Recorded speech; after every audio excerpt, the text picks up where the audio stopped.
나 요한은 너희 형제요 예수의 환난과 나라와 참음에 동참하는 자라.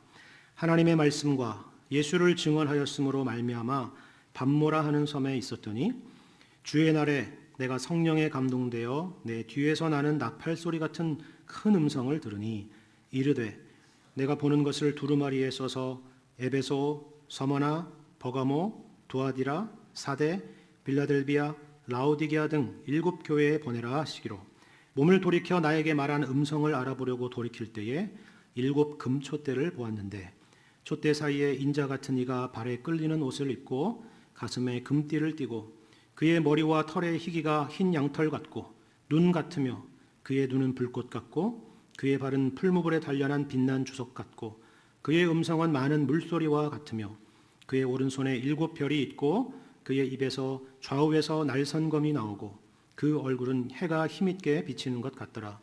내가 볼 때에 그의 발 앞에 엎드러져 죽은 자 같이 되매 그가 오른손을 내게 얹고 이르시되 두려워하지 말라. 나는 처음이요 마지막이니 곧 살아있는 자라. 내가 전에 죽었었노라. 볼지어다 이제 세세토록 살아있어 사망과 음부의 열쇠를 가졌노니 그러므로 내가 본 것과 지금 있는 일과 장차 될 일을 기록하라. 내가 본 것은 내 오른손에 7 별의 비밀과 또 7 금촛대라. 7 별은 7 교회의 사자요 7 촛대는 7 교회니라. 아멘. 오늘 우리가 함께 읽은 요한계시록이 1장의 말씀은요, 요한계시록 전체에서 서론에 해당되는 그런 말씀입니다. 우리가 서론이라고 하는 것은 이 성경을 기록한 사람이 앞으로 어떤 목적을 가지고 그리고 어떤 이야기를 해나갈 것인가 하는 것을 이야기하는 그런 부분이죠. 그렇기 때문에 우리가 이 부분을 잘 이해해야 마지막 요한계시록 22장까지에 등장하는 그런 내용들을 우리가 올바른 방향을 가지고 이해할 수 있는 것입니다. 제가 이 말씀을 먼저 드리는 이유는 많은 사람들이 그동안 이 계시록의 말씀을 그런 방식으로 읽지 않은 사람들이 적지 않았기 때문입니다. 예를 들면 이런 것입니다. 요한계시록을 보시면 수많은 그런 상징들과 그리고 환상들이 등장을 합니다. 그 이유는 이 요한계시록이 어떤 장르를 취하고 있느냐 하면 묵시문학이라는 그런 장르를 취하고 있기 때문입니다. 묵시문학이라는 것은 성경의 요한계시록에만 등장하는 게 아니라 구약에서 에스겔서랄지 다니엘서랄지 스가랴서의 말씀이 동일하게 묵시문학의 장르를 가지고 기록된 그런 성경입니다. 이런 장르의 성경들은 사실 그 내용을 문자 그대로 받아들이거나 그렇게 해석하면 곤란한 내용들인데요. 오늘 본문 말씀도 한번 보십시오. 사도 요한이 나팔 소리 같은 큰 음성을 듣고 뒤를 돌아보니까 영광스러운 예수님의 모습이 나타났습니다. 그런데 여기 나타나는 이 모습이 정확하게 우리가 나중에 천국에서 만나게 될 예수님의 모습이라고 상상하는 것은 별로 바람직하지는 않다 하는 겁니다. 왜냐하면 보세요. 이 표현을 잘 보시길 바랍니다. 14절, 15절, 16절 말씀을 제가 다시 한번 보겠습니다. 그의 머리와 털의 희기가 흰 양털 같고 눈 같으며 그의 눈은 불꽃 같고 그의 발은 풀무불에 단련한 빛난 주석 같고 그의 음성은 많은 물소리와 같으며 그의 오른손에 7 별이 있고 그의 입에서 좌우에 날선 검이 나오고 그 얼굴은 해가 힘있게 비치는 것 같더라. 그럼 제가 읽으면서 강조한 것들 눈치채셨죠? 네. 같다 하는 겁니다. 같다. 멋목과 같다. 바로 그 모습이다 라고 말하지 않았습니다. 여러분 생각해 보세요. 정말 그 모습이라면 16절의 모사처럼 그의 입에서 뭐가 나와요? 좌우에 날선 검이 나온다. 이건 참 묘사하기가 어렵잖아요. 그렇죠? 만약 그럼에도 불구하고 그것을 그대로 이해하고 묘사한다면 자칫 예수님에 대한 이상한 그림이 그려질 수가 있는 겁니다. 하지만 사도 요한이 지금 묘사하고 있는 예수님의 모습이 이 모든 내용들을 봤을 때 결국 무엇을 말하려고 하는 것인가에 대해서 모르는 사람은 아무도 없을 겁니다. 예수님의 영광스러운 모습이죠. 전지전능하시는 모습입니다. 모든 것을 다스리시고 통치하고 계시는 권능의 모습입니다. 그래서 그 압도적인 이 인자의 영광이 사도 요한을 쓰러뜨렸던 것입니다. 무서워서 놀란 것이 아니에요. 그러니까 여기 나와 있는 각각의 묘사를 우리가 주목하기보다는 이를 통해서 우리로 하여금 예수님의 그 영광스러움, 그 권능을 보고 느끼도록 한 것입니다. 그런데 이런 의도를 우리가 놓치게 되면 앞으로 뒤에 나오는 이런 환상들이나 이런 내용들도 다 그런 의미의 묵시문학의 특징을 가지고 표현된 것인데, 이런 맥락을 놓치게 되면, 이런 특징을 놓치게 되면 우리는 요한계시록에 대한 이해가 산으로 가게 되는 것입니다. 그래서 그것을 아주 잘 풀어내는 사람들이 있다고 해서 그 사람들의 이야기에 우리 귀가 솔깃하게 되거나, 아니면 아예 반대로 이 계시록의 말씀은 너무 어렵다, 이게 도대체 무슨 말씀을 하는지 모르겠다라고 하면서 눈과 귀를 닫아버리는 경우들이 생기는 것입니다. 상황이 이렇다 보니까 요한계시록 말씀을 누가 잘 해석한다 그러더라, 잘 설교한다 그러더라 하는 그런 사람이 있으면 사람들은 마치 그 사람이 어떤 특별한 능력이 있는 사람인 것처럼 그 사람을 따르고 그리고 대단하게 보는 그런 경향이 교회 역사 가운데 늘 있어 왔습니다. 그래서 많은 이단들이나 사이비 교주들은 이 교회 안에 있는 이런 성도들의 그런 독특한 호기심 혹은 종교성 등을 이용해서, 악용해서 사람들을 참 많이 미혹하게 했던 것입니다. 지금도 그런 모습은 사실 심심치 않게 볼 수 있습니다. 그런데 이런 사람들의 공통적인 특징이 있습니다. 자, 여러분, 이런 사람들을 분별하는 분별법을 하나 알려드릴게요. 이런 사람들의 공통적인 특징이 있는데, 이런 사람들은요, 성경이 총 66권으로 되어 있는데 유독 딱 한 가지 성경에만 엄청난 집착을 하게 됩니다. 그게 뭐죠? 계시록입니다. 그렇죠. 계시록입니다. 아니면 다른 성경도 얘기를 하긴 하죠. 아까 얘기했던 그런 구약의 묵시문학 같은 거, 스가랴서랄지 뭐 다니엘서랄지 에스겔서 같은 것도 얘기를 합니다. 아니면 복음서 중에서도 무슨 예수님의 산상순 말씀 이런 걸 말씀을 전하는 것이 아니라 그 중에서도 특별히 예수님의 비유에 그렇게 집착을 합니다. 비유. 그 이유는 여러분 다 상상할 수 있듯이 이런 상징과 비유가 정확히 무엇을 가르치는지 모르는 그런 사람들을 쉽게 미혹할 수 있기 때문에 그렇습니다. 사회가 어지러운 현실도 이런 경향을 더욱 부추기는 그런 경향이, 그런 역할을 하고 있는 것 같습니다. 이 세계의 운명은 어디로 갈 것인가? 이 세계의 역사는 어디로 흘러갈 것인가? 그렇다면 나의 운명은 과연 어떻게 될 것인가 하는 이런 질문들이 있는 사람들에게 이 요한계시록의 말씀을 아전인수격으로 해석해가지고 사람들을 미혹하게 하는 그런 사람들이 있는 겁니다. 그래서 여기 등장하는, 계시록에 등장하는 뭐 여러 가지 이야기들, 또 여러 가지 그런 상징들을 탁탁 집어내가지고 이것은 역사적으로 이런 사건을 말하는 것입니다, 저것을 말하는 것입니다라고 정말 딱딱 들어맞게, 기가 막히게 그런 식으로 이야기를 하면서 사람들을 미혹하게 하는 것이죠. 그런데 여러분, 이런 해석의 공통적인 문제는 무엇이냐면요, 사실 성경의 66권은 다 누구를 지향하게 되어 있습니까? 예수 그리스도를 지향하게 되어 있습니다. 그건 예수님이 그렇게 말씀하신 바이기도 하고 성경에 기록된 목적이기도 합니다. 그런데 그렇게 해석하는 사람들의 특징은, 그런 사람들로 하여금 이 말씀을 통해서 우리로 하여금 예수 그리스도에 대한 믿음으로 이끌지 않는다는 것입니다. 오히려 예수님께서 십자가와 부활로 완성하신 그 구원이 뭔가 불안하고 뭔가 부족하고 온전하지 못하다는 그런 생각을 갖도록 만드는 겁니다. 평안을 주는 것이 아니라 사람들에게 공포와 두려움을 심어주고요, 그래서 뭔가 우리가 구원을 위한 행동을 취해야만 하는 것으로 사람들에게 가르치는 겁니다. 그래서 결국 예수님이 아니라 그런 주장을 하는 사람이나 단체나 그런 사람들에 대한 충성으로 우리의 믿음을 그렇게 왜곡시키고 뒤틀어버리는 것입니다. 다시 말씀드리지만 이 요한계시록의 독특성이라는 것은 묵시문학적인 특징을 갖고 있기 때문에 나타나는 그런 특징인 것입니다. 묵시문학의 가장 큰 특징은 환상이라는 것인데요, 환상하니까 우리는 무슨 뭐 신비하고 특별한 경험 같은 걸 쉽게 떠오르긴 하지만 그런 의미보다는 그림 언어라는 그런 의미입니다. 그림 언어. 그러니까 그림이나 이미지를 통해서 성도들에게 메시지를 전달하는 방식이다. 그렇게 여러분 이해하시면 되겠습니다. 그렇다면 왜 하나님께서는 이런 방식으로 말씀을 주셨을까요? 제가 구약에서 묵시문학이 에스겔이나 다니엘서의 말씀에 등장한다고 말씀을 드렸는데 여러분 이 두 성경에 에스겔, 다니엘서의 두 성경에 공통적인 특징이 있습니다. 그것은 뭐냐면 에스겔서나 다니엘서나 공통적인 시대적인 배경을 갖고 있다 하는 겁니다. 어떤 시대적인 배경입니까? 바벨론 포로 시대입니다. 바벨론 포로 시대.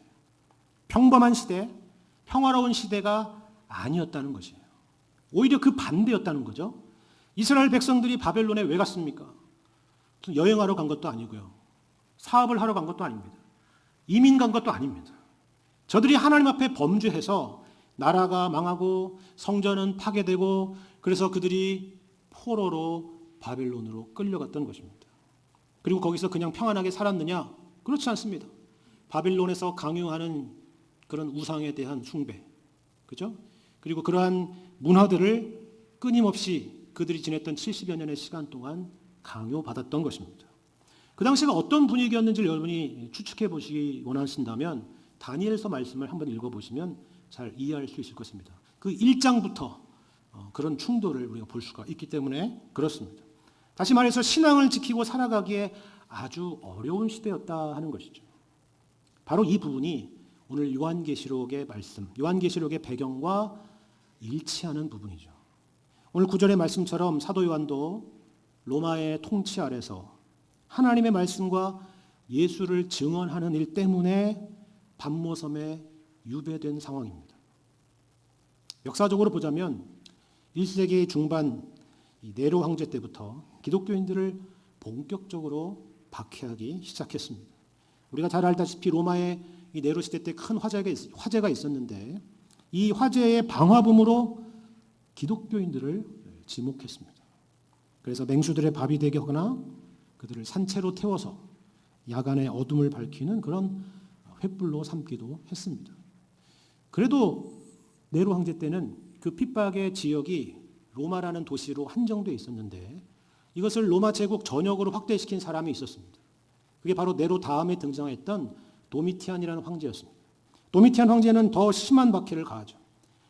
자기를 신으로 선포하고 황제 숭배를 강요했습니다. 그리고 이를 거부하는 기독교인들을 당연히 극심하게 박해를 했던 것입니다. 우리가 잘 아는 카타콤이라고 하는 이런 지하 무덤에서 예배를 드리고 신앙생활을 했던 그런 이 카타콤에 등장했던 때가 바로 이때부터였다라고 역사가들은 기록하고 있습니다. 오늘 본문의 요한계시록을 기록한 시기도 바로 이 도미티안 황제의 시대 때였습니다. 이처럼 극심한 이런 박해의 상황에서 고난당하는 성도들을 위로하는 방식으로 우리 주님께서 택하신 문학의 장르가 바로 묵시문학이었다 하는 것입니다. 왜 그랬을까요? 왜 굳이 묵시문학을 통해서 주님께서 이런 위로의 말씀을 전하셨을까 하는 겁니다. 왜냐하면 우리가 성경을 보면 아시다시피 이런 고난당하는 성도들을 위로하는 성경의 말씀은 꼭 그런 장르가 아니더라도 많기 때문이에요. 그렇죠? 근데 왜 꼭 굳이 이런 환상을 통해서 계시하는 이런 방식을 통해서 당시에 이 교회들을 위로했을까 하는 겁니다. 그것은 다름이 아니라 바로 저들을 위한 것이었고 우리들을 위한 것입니다. 우리도 아주 어떤 극심하고 심한 그런 어려움과 고난과 위기의 상황에 있을 때는 어떤 설명과 설득과 위로의 말도 크게 위로가 되지 않을 때가 많습니다. 정말 너무 큰 충격과 어려움 가운데 빠져 있는 성도들이 있다고 하는데 제가 그분한테 찾아가서 로마서 말씀과 에베소서 말씀을 이렇게 설명하고 해석하면서 위로를 전한다고 했을 때 그렇게 큰 위로가 되지 않을 거라 저는 생각을 합니다. 오히려 우리도 그런 어려움과 큰 위험이 있을 때 무슨 꿈을 꾸거나 아니면 특별한 눈에 보이는 이미지들이 나의 현실을 위로해 주는 일들이 있을 때 우리는 큰 위로를 받게 되는 경우가 종종 있습니다. 나의 처지를 잘 대변하는 그런 영화랄지 그런 소설이랄지 하는 것들이 우리에게 큰 위로가 될 때가 있는 거예요. 여러분 계시록을 연구하는 학자들은 바로 이러한 배경과 목적에서 이 요한계시록이 쓰여지게 되었다는 것에 의견을 모읍니다. 그만큼 당시의 성도들이 우리가 상상할 수 없는 극심한 고난 가운데 있었다 하는 것이죠. 그래서 계시록은 고난당하는 성도들을 위해서 시각적인 그림의 언어가 사용되었다 하는 것입니다. 다시 말씀드려서 우리를 위한 것이다 하는 겁니다. 그렇기 때문에 이 요한계시록에 등장하는 상징들을 보면서 이것은 역사적으로 어떤 사건을 말하는 것이며 앞으로 몇 년 뒤에는 무슨 일이 일어날 것이며 이것을 대비하지 않으면 마치 무슨 큰일이라도 나는 것처럼 사람들을 공포로 몰아넣는 식의 그런 강의나 그런 설교나 그런 책이 있다면 여러분 되도록 멀리 하시는 것이 여러분 영적 건강에 유익한 것입니다. 왜냐하면 그것은 전혀 이 요한계시록 말씀을 기록한 하나님의 의도가 아니기 때문입니다. 세상에서 고난을 당하고 환난을 겪는 성도들에게 더 큰 공포와 불안과 두려움을 심는 분이 하나님이실 수는 없기 때문입니다. 도리어 그 반대죠. 우리에게는 그 가운데 위로와 소망을, 그리고 하나님과 성도들을 핍박하고 대적하는 모든 세력들에게는 심판을 말씀하시는 것이 바로 계시록의 메시지이기 때문입니다. 이런 의미에서 이것은 계시록만이 아니라 우리가 보는 거의 모든 성경의 메시지라고 할 수 있습니다. 다만 전달의 방법이 다를 뿐이죠. 그렇다면 계시록은 우리에게 무엇을 말씀하시는가? 우리가 요한계시록 말씀을 알다시피 거기에는 하나님의 백성에 대한 구원에 대한 이야기도 등장하지만 무시무시한 그런 심판의 이야기도 등장하잖아요. 이 구원과 심판에 대한 이야기가 이 계시록의 말씀에 계속 등장하고 있는데 우리는 이것을 어떻게 이해를 할 수 있습니까? 제가 서두에 말씀드린 것처럼 서론의 내용을 보시면 이해할 수 있다 하는 거예요. 자, 우리가 1장 말씀을 읽었는데 우리 4절 말씀을 한번 보겠습니다. 1장 4절. 여러분 가지고 계신 성경 1장 4절을 보시면 이렇게 말씀합니다. 요한은 아시아에 있는 7교회에 편지하노니 이제도 계시고 전에도 계셨고 장차 오실 이시며 그의 보좌 앞에 있는 7 영과 또 충성된 증인으로 죽은 자들 가운데서 먼저 나시고 땅의 임금들의 머리가 되신 예수 그리스도로 말미암아 은혜와 평강이 너희에게 있기를 원하노라. 우리를 사랑하사 그의 피로 우리 죄에서 우리를 해방하시고 그의 아버지 하나님을 위하여 우리를 나라와 제사장으로 삼으신 그에게 영광과 능력이 세세토록 있기를 원하노라. 아멘. 우리 주님이 예수를 믿는 저희와 우리의 교회에 무엇이 있기를 원한다고요? 은혜와 평강이 있기를 원하노라. 그렇죠. 그분은 우리에게 공포를 주시는 분이 아니라 우리를 사랑하사 그의 피로 우리 죄에서 우리를 해방하신 분이십니다. 그리고 우리를 그의 나라와 제사장으로 삼으신 분이십니다. 여러분 이것이 먼저 등장하는 것을 여러분 주목할 필요가 있어요. 그리고 나서 6절 다음에 7절이 있습니다. 7절 보세요. 볼지어다 그가 구름을 타고 오시리라.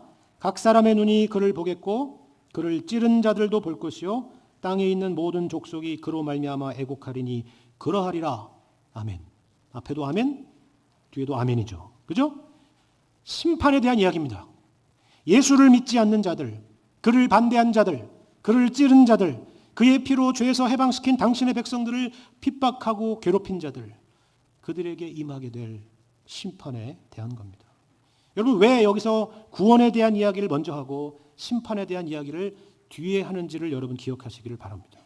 그리고 우리가 어디에 속한 사람인지를 여러분 잊지 마시기를 바랍니다. 우리가 우리 힘으로 믿어서 구원을 받은 자라면 우리가 우리의 의지를 발휘해서 열심으로 뭔가를 붙들어야만 우리의 구원이 유지될 수 있는 그런 식의 구원이라면 혹시 모르겠습니다. 그러나 우리를 사랑하사 그의 피로 우리 죄에서 우리를 해방하신 분이 바로 예수 그리스도이십니다. 우리가 아직 죄인 되었을 때 그리스도께서 십자가에 죽으심으로 그 사랑을 확정하신 분이 바로 예수 그리스도이십니다. 우리의 구원의 시작이 우리에게 있지 않았고 지금도 우리에게 있지 않고 앞으로도 우리에게 있지 않습니다. 하나님의 은혜로 우리는 구원을 받은 것입니다. 그렇기 때문에 우리는 두려워할 이유가 없습니다. 심판은 주를 믿는 신자에게 적용되는 것이 아니기 때문입니다. 그렇기 때문에 우리가 확인해야 될 것은 여러분 이 요한계시록에 나오는 각각의 상징이 무엇인가를 확인할 것이 아니라 바로 복음에 대해서 우리가 확인해야 되는 것입니다. 우리가 누구이며 우리가 어떤 구원을 받았으며 그리고 우리가 어디를 향해 가고 있는가 하는 것들을 확인하는 겁니다. 이것이 계시록의 아주 중요한 메시지예요. 그런데 우리가 신앙생활을 하면서 종종 놓치는 부분이 있습니다. 우리가 자주 암송하는 말씀 중에 이런 말씀이 있죠. 여러분, 예수님께서 하신 말씀입니다. 요한복음 5장 24절 말씀 제가 읽겠습니다. 내가 진실로 진실로 너희에게 이르노니 내 말을 듣고 또 나 보내신 이를 믿는 자는 영생을 얻었고 심판에 이르지 아니하나니 사망에서 생명으로 옮겼느니라. 아멘. 오늘 이 자리, 이 예배의 자리에 나오신 여러분들에게 허락된 하나님의 은혜입니다. 우리는 예수님을 믿습니다. 우리는 그 예수님을 보내신 성부 하나님을 믿습니다. 그 하나님이 세상을 창조하셨고 죄인된 우리를 구원하시기 위해서 예수님을 보내셔서 십자가의 보혈의 피로 우리를 죄에서 해방하신 것을 믿습니다. 우리를 사망에서 생명으로 옮기신 것을 믿습니다. 그리고 그렇기 때문에 우리는 장차 심판에 이르지 않고 천국에서 주님과 영원히 살 것을 믿습니다. 그리고 이것이 오늘 이 아침에도 이 예배 시간에 함께 고백했던 사도신경의 고백 안에 고스란히 담겨있는 그런 내용입니다. 이것을 오늘 본문 1장의 말씀으로 하자면 이것이에요. 1장 8절을 보시면 이렇게 말씀합니다. 하나님이 1장 8절 주 하나님이 이르시되 나는 알파와 오메가라 이제도 있고 전에도 있었고 장차 올 자요 전능한 자라 하시더라. 여기 알파와 오메가라 여러분 잘 아실 거예요. 알파는 처음이라는 뜻입니다. 그러니까 헬라어, 이 성경이 요한계시록이 쓰여진 성경이 헬라어로 쓰여 있지 않습니까? 그 헬라어 알파벳의 처음이 알파예요. 영어로 하면 A죠, A. 그렇죠? 오메가라는 것은 마지막 알파벳입니다. 그러니까 알파와 오메가라는 것은 하나님께서 처음이요 마지막이라 하는 그런 의미입니다. 그래서 이게 17절의 말씀의 하반절에도 동일하게 등장하죠. 이번에는 예수님의 음성입니다. 17절 하반절에 두려워하지 말라. 나는 처음이요 마지막이니 라고 말씀합니다. 여러분, 하나님께서 처음이요 마지막이라고 말씀하신 이 말씀은 무슨 의미일까요? 그건 앞서 말씀드린 바와 같습니다.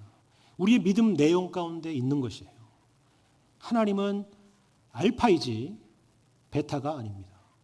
그게 무슨 말인지 아시겠어요? 우리는 베타고 우리는 델타고 감마고 엡실론입니다. 우리는 그렇습니다. 왜냐하면 하나님은 창조주이시고 우리는 피조물이기 때문입니다. 이 세상에 있는 모든 만물들은 원인이 있어 결과된 것들입니다. 여러분 중에 갑자기 세상에서 떨어진 사람이 있나요? 아무도 없습니다. 우리는 모두나 우리 인간만이 아니라 이 모든 세상의 만물들은 원인이 있어 결과된 것들입니다.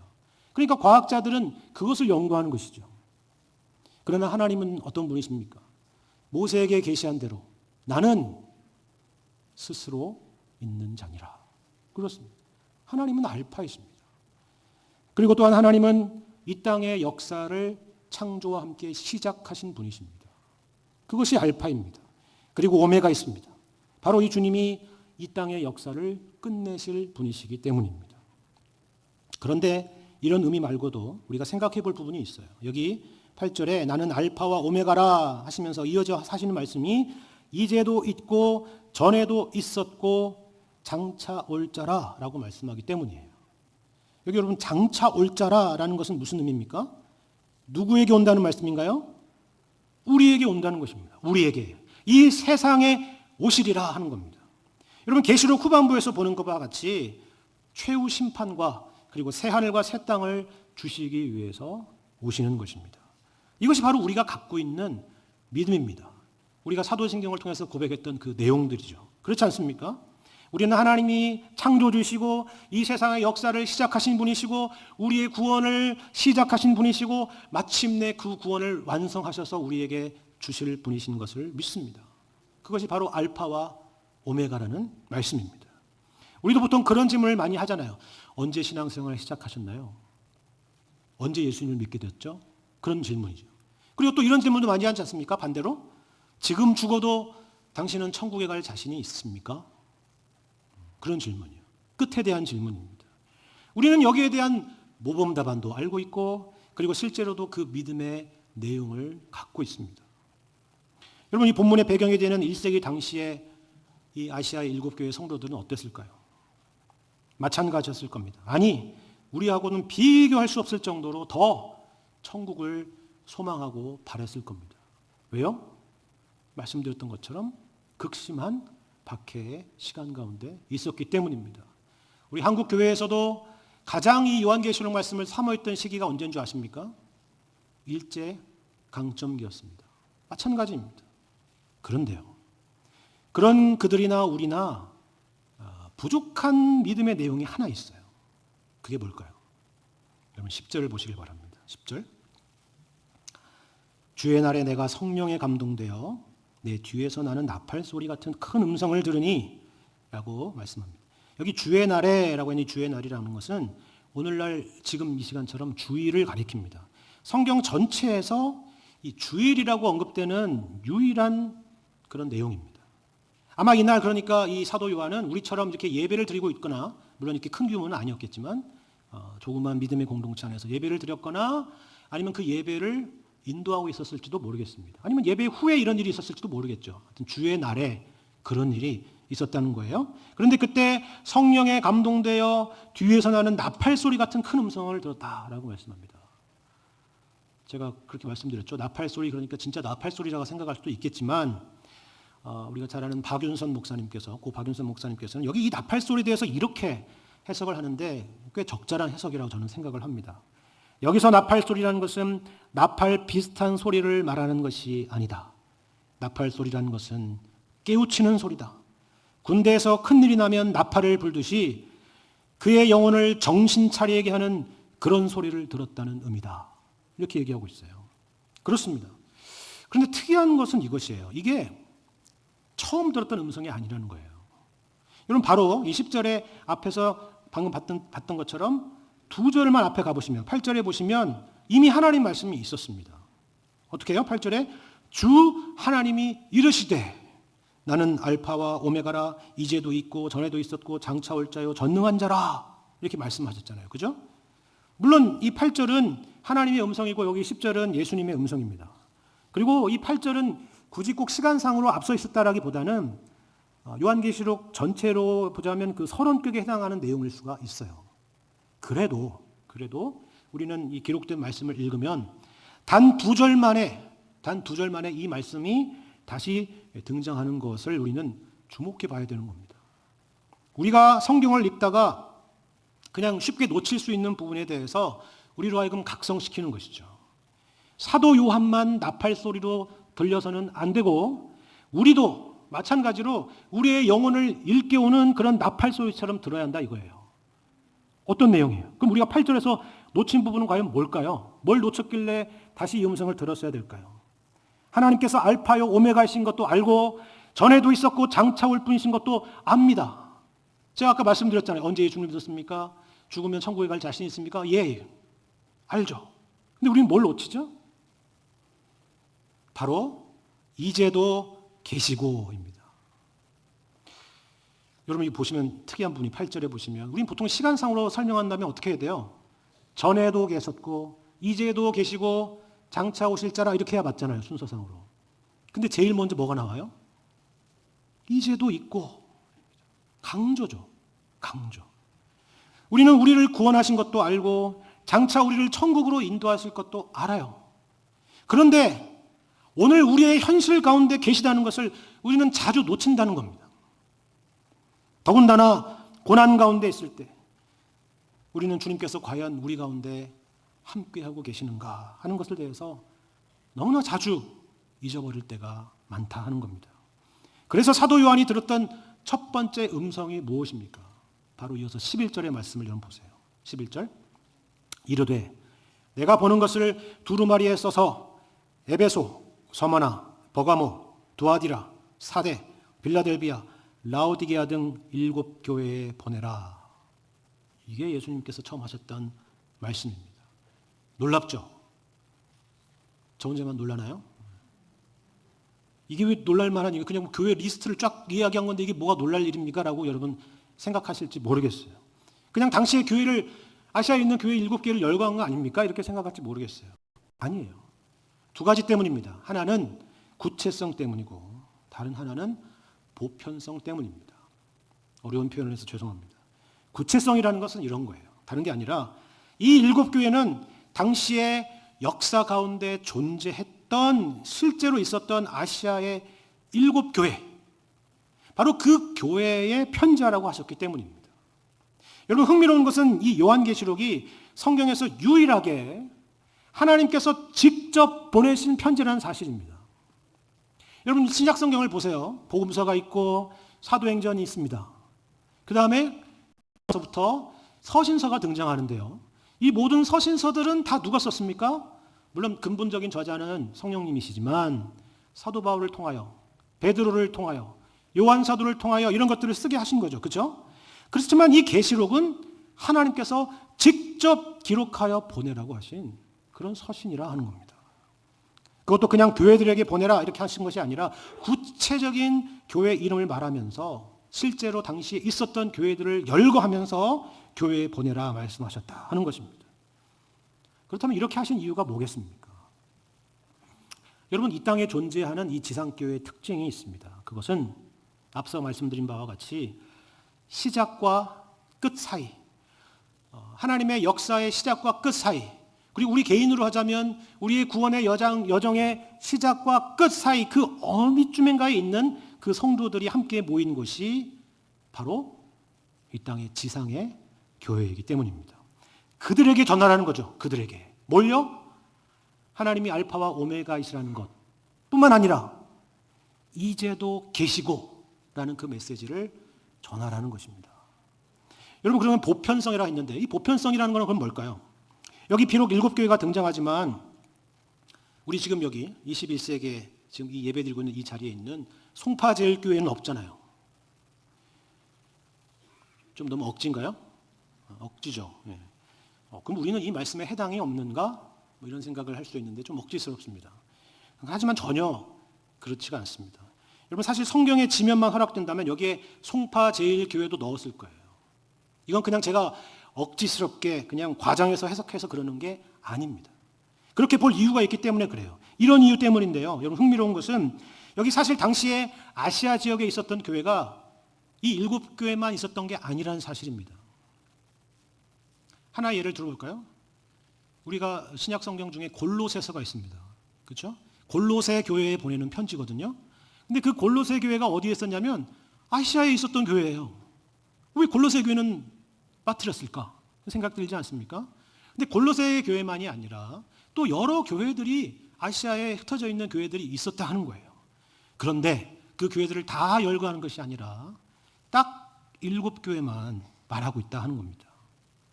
그 이유는 역설적으로 이 역사상에 존재하는 지상의 모든 교회들을 다 포함시키기 위함입니다. 6교회도 아니고요. 10교회도 아닙니다. 7교회입니다. 7이라는 숫자는 여러분 다 아시다시피 성경에서 완전수입니다. 이 지상에 존재하는 역사 가운데 존재할 모든 교회를 다 포함시키기 위해서 이렇게 7교회를 이야기하고 있다 하는 거예요. 또 다른 근거는 이것입니다. 여러분, 2장부터는 그 7교회에 대한 각각의 메시지를 볼 수 있는데요. 우리가 다음 주부터 살피겠는데, 예를 들어서 2장 1절을 보시면 뭐라고 되어 있습니까? 에베소 교회의 사자에게 편지하라 했잖아요. 그 다음에 8절을 보면은 서머나 교회의 사자에게 편지하라, 버가모 교회 사자에게 편지하라, 이런 내용들이 있어요. 그런데 그 각각의 메시지를 마무리하는 마지막 부분을 보시면, 예를 들어서 2장 7절을 보시면 뭐라고 되어 있습니까? 귀 있는 자는 성령이 에베소 교회에게 하시는 말을 들어라 이렇게 하지 않아요. 교회들, 아니 지금 방금 에베소 교회 얘기했는데 왜 교회들이에요? 그렇죠. 이게 단순히 에베소 교회에게만 하고 있는 말이 아니라 모든 교회에게 하시고 있는 말씀이라 하는 것을 보여주는 것입니다. 이처럼 주님은 사도 요한에게 나타나셔서 역사 가운데 존재하는 지상의 모든 교회들, 모든 성도들에게 이 말씀을 기록하여 전하라 했다는 것입니다. 어떤 메시지요? 이제도 계시고 라는 것의 메시지입니다. 처음 예수 믿을 때만이 아니라 죽을 때나 주님이 재림하셔 오실 때만이 아니라 지금도 너희 가운데 있다라는 그 메시지입니다. 비록 환난과 고난과 핍박의 상황이 있다 해도 내가 너희 가운데 항상 함께하고 있다는 사실을 기억하라는 것입니다. 그런데 그 주님이 어떤 모습으로 우리 가운데 계신다는 거예요? 그게 12절부터 16절의 모습이죠. 발에 끌리는 옷을 입고 가슴에 금띠를 띠고 흰 양털 같고 눈 같은 머리와 불꽃 같은 눈과 빛난 추석 같은 발을 가지시고 많은 물소리와 같은 음성을 발하시고 오른손에 7별이 있고 입에서 좌우에 날선검이 나오고 얼굴은 해가 힘있게 비치는 것 같은 주님이십니다. 그 주님의 능력, 권능, 영광, 그것보다 정말 엄청난, 우리가 상상하는 그 이상의 그 모습으로 우리와 함께 계신다 하는 것입니다. 그런데요, 우리는 여기서 한 가지 더 생각해 볼 부분이 있습니다. 제가 두 가지를 말씀드렸죠. 하나는 지금 당시의 성도들은 극심한 박해와 고난 가운데 있습니다. 그리고 요한에게 나타난 예수님은 방금 말씀드린 것처럼 압도적인 영광과 권능의 모습입니다. 사도 요한도 놀라서 쓰러졌던 그 영광스러운 모습입니다. 이 두 가지를 여러분 생각해 보세요. 좀 이상하지 않습니까? 이게 말이 되나요? 만약에 주님이 우리의 처지를, 우리의 그런 고난과 고통 가운데 있는 처지를 진심으로 이해하신다면 우리와 비슷한 모습을 오셔야 되지 않겠습니까? 아니면 반대로 본문에 나와 있는 그런 영광과 권능의 모습이시라면 당연히 우리를 그 고난과 환난에서 꺼내주셔야 되잖아요. 근데 어떻다고요? 그 두 가지가 같이 있는 겁니다. 우리는 이것을 어떻게 이해할 수 있을까요? 하지만 이것이 바로 우리가 오늘 본문의 말씀을 통해서 기억해야 될 중요한 두 가지의 사실입니다. 우리 주님은 오늘 본문의 말씀과 같이 영광과 권능의 모습으로 계신다라는 사실, 그리고 그 영광의 주님이 우리와 항상 함께 하신다는 사실입니다. 이 두 가지가 어떻게 같이 있을까 우리는 이해할 수 없지만 이 두 가지 사실을 우리에게 말씀하시는 거예요. 13절 말씀처럼 주님은 촛대 사이에 계십니다. 촛대는 20절의 말씀처럼 교회를 상징하죠. 그 영광의 주님이 교회와 함께 하신다는 사실입니다. 학자들은 이 장면에서 다니엘서에 등장하는 다니엘의 세 친구 사드락과 메삭과 아벳느고를 연상했습니다. 황제 숭배를 거부했던 당시의 초대교회 성도들과 같이 느부갓네살 왕의 금신상을 숭배하는 일을 거부해서 풀무불에 들어가게 되었던 다니엘의 세 친구들입니다. 어떤 일이 있었습니까? 멀쩡했습니다. 머리털 하나도 그을리지 않았다라고 성경은 말씀하고 있습니다. 그런데 그것보다도, 그 놀라운 광경보다도 더 주목할 부분은 바로 이것이었습니다. 분명히 세 친구가 풀무불에 들어갔는데 자세히 보니까 3명이 아니라 4명이었다는 거예요. 그리고 다니엘서의 말씀을 보면 그 네 번째 사람의 모양은 신들의 아들과 같았다라고 보고하고 있습니다. 똑같은 상황이죠. 신들의 아들이라면, 그런 능력의 아들이라면 저 다니엘의 세 친구를 풀무불에서 꺼내어 놓으시든지 아니면 이 일을 명령한 느부갓네살을 죽이든지 했어야 될 겁니다. 그렇죠. 그런데 그렇게 하지 않고 세 친구들과 풀무불 가운데 함께 있었다 하는 것입니다. 여러분, 그 이유가 뭘까요? 그 이유는 쉽게 설명하기 어려울 거예요. 제가 답을 알고 있어도, 제가 성경적인 답을 알고 있어도 제가 그 답을 답으로 말하는 순간 그건 답이 안 될 겁니다. 그 상황에 있는 사람에게는요. 그렇죠? 하지만 이 사건 이후로, 이 풀무불 사건 이후로 벌어진 일들을 보시면 하나님께서 이 일을 통해서 무슨 일을 하셨는가를 우리는 분명하게 알 수가 있어요. 어떤 일이 있었을까요? 다니엘서 3장 28절 29절을 보시길 바랍니다. 느부갓네살이 말하여 이르되 사드락과 메삭과 아벳느고의 하나님을 찬송할지로다. 그가 그의 천사를 보내사 자기를 의뢰하고 그들의 몸을 바쳐 왕의 명령을 거역하고 그 하나님 밖에는 다른 신을 섬기지 아니하며 그에게 절하지 아니한 종들을 구원하셨도다. 그러므로 내가 이제 조서를 내리노라. 각 백성과 각 나라와 각 언어를 말하는 자가 모두 사드락과 메삭과 아벳느고의 하나님께 경솔히 말하거든 그 몸을 쪼개고 그 집을 걸음터로 삼을지니 이는 이같이 사람을 구원할 다른 신이 없음이니라 하더라. 여러분 보이십니까? 이 일을 통해서 하나님의 어떠하심이 만천하에 드러나게 되는 겁니다. 여러분, 이것은 단순히 우리를 전도의 도구로 쓰신다 그런 이야기가 아니에요. 다시 말씀드리지만 중요한 것은 그 영광의 주님이 언제나 우리와 함께 하신다라는 사실입니다. 우리가 풀무불에 있을 때까지도 주님은 우리와 함께 하신다 하는 겁니다. 고난 가운데 있지만 그럼에도 불구하고 그 믿음을 지키며 살아가는 충성되고 신실한 성도들과 우리 주님은 항상 함께 하시고 그들을 통해서 우리 주님의 어떠하심을 세상 앞에 분명하게 드러내고 계신다라는 사실입니다. 교회는 그의 몸이라 라고 하신 에베소서의 말씀을 여러분 생각해 보시기를 바랍니다. 우리 주님께서 당신의 영광을 그의 몸된 교회와 묶으셨다 하는 것입니다. 이것은 예수님께서 잡히시기 전에 이렇게 기도하신 내용과 같습니다. 여러분 이 말씀으로 저는 오늘 말씀을 마무리하길 원하는데요. 예수님의 이 기도가 여러분을 향한 그리고 우리 교회를 향한 주님의 뜻이라는 것을 여러분이 확인하실 수 있기를 바랍니다. 요한복음 17장 15절 이하의 말씀을 제가 읽겠습니다. 예수님의 기도입니다.